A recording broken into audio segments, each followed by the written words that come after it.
With coronavirus completely changing our way of life, there have been many questions that it has forced all of us to ask ourselves. Like, if grocery store workers and delivery people are essential workers, then shouldn't they earn a living wage? Should healthcare be tied to employment? Is it okay to have a romantic relationship with your houseplants? But once we get out of this, once this is all done and we can finally leave the house and do normal things like tongue kiss our Uber drivers, there's going to be one question that people want an answer to more than anything.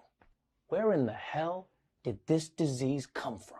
Because before the virus shut down the world, people were happy. People were happy to accept the official explanation from China, which was that the virus originated at a live animal market where it somehow jumped from a bat to a human.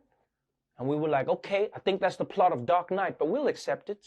But now that all of us have been stuck in the house with nothing to do except throw our cats' birthday parties over Zoom, everyone at home has had time to come up with some theories about how exactly they think this whole thing went down.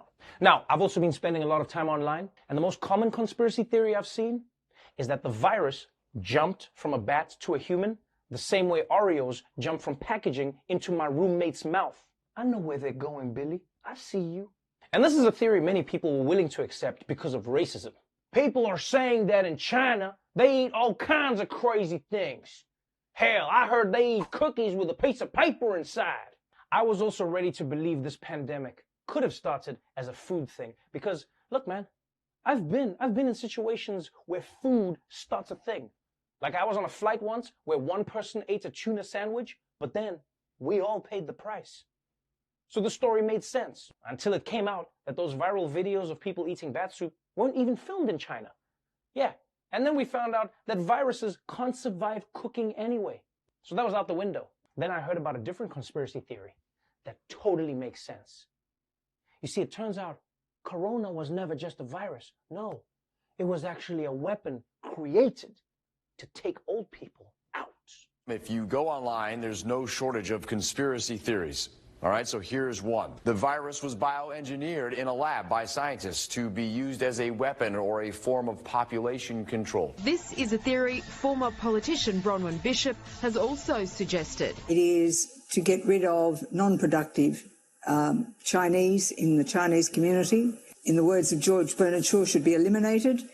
So they don't have to be fed. Roseanne Barr is calling the novel coronavirus pandemic a ploy to kill baby boomers. You know what it is, Norm? I think they're just trying to get rid of all my generation.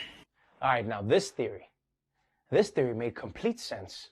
Who dies the most from the virus? Old people. Who dies the most anyway? Old people. Bam, it's the perfect crime. And think about it. As soon as people started saying, okay, boomer, all of a sudden we got coronavirus and old people are dying. That can't be a coincidence. And you might be asking, oh, why would anyone want to take out all the old people? Well, I don't know. Maybe it's because someone was tired of giving up their seat on the bus. Maybe restaurant owners are just tired of having to open for dinner at 3 p.m. Maybe young people were just tired of getting their ass whipped at bingo. The point is, the motive is there. Now, I will admit, as much as I wanted to believe that theory, I had to let it go. Okay? Because a team of scientists with degrees and qualifications, they sequenced the genome of the coronavirus. They broke it down, and they found that unlike every butt in Miami, this virus definitely wasn't man-made. So, okay, fine. Maybe this wasn't a biological weapon designed to destroy the slot machine economy. But that wasn't my favorite theory anyway. Because there's one theory that actually makes the most sense. And it was this. There's a conspiracy theory sweeping the globe that coronavirus is caused by 5G technology. The theory is that 5G damages the human immune system. All of us should know what's taking place right under our noses. What 5G actually does, it absorbs oxygen, and that's really important to know. 5G gets switched on, people drop like flies, and all of a sudden you've got the excuse because, well, there's a virus going on. Some people in the UK bought into it so much they started lighting cell phone towers on fire. 5G burning, burning, burning, burning, burning. Yes! Burn those cell phone towers down! We gotta put an end to coronavirus and all group chats.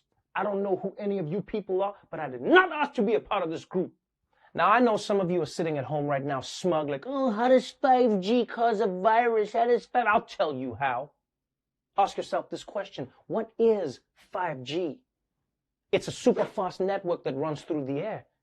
You know what else goes through the air? Coronavirus. What else goes through the air? Superman. And what burger did I eat while watching the last Superman movie? Five Guys. Five Guys, 5G. I rest my case. Now, I'm not gonna lie. There are a few coverage gaps in this 5G theory. Just a few things that make me doubt. For starters, every part of this theory is completely ridiculous and biologically impossible. Not to mention, coronavirus has also exploded in places where they don't even have 5G, so I haven't figured that out yet.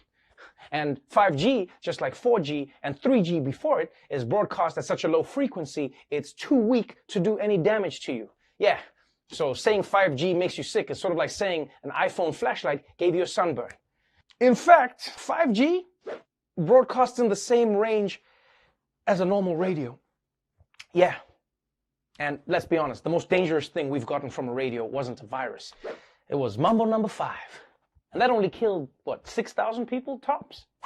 So, where did the coronavirus come from? I don't know. Are you happy I said it? I don't know. But I'll tell you this.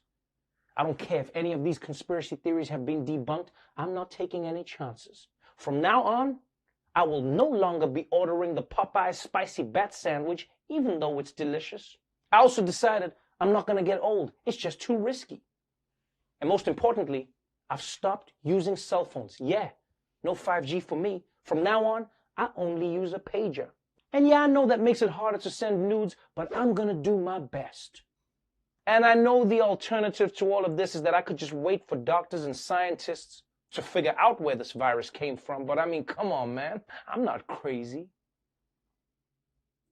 Well, that's our show for tonight. But before we go, if you are able to help people who are going hungry because of this pandemic, please consider a donation to Feeding America. They're supplying food to millions of people in America every single day, and they could really use your help because even $1 can help somebody get a meal. Stay safe out there, wash your hands, and remember, the only thing you need to get through this crisis is right here. That's where I keep my weed, on the inside. I'll see you all next week.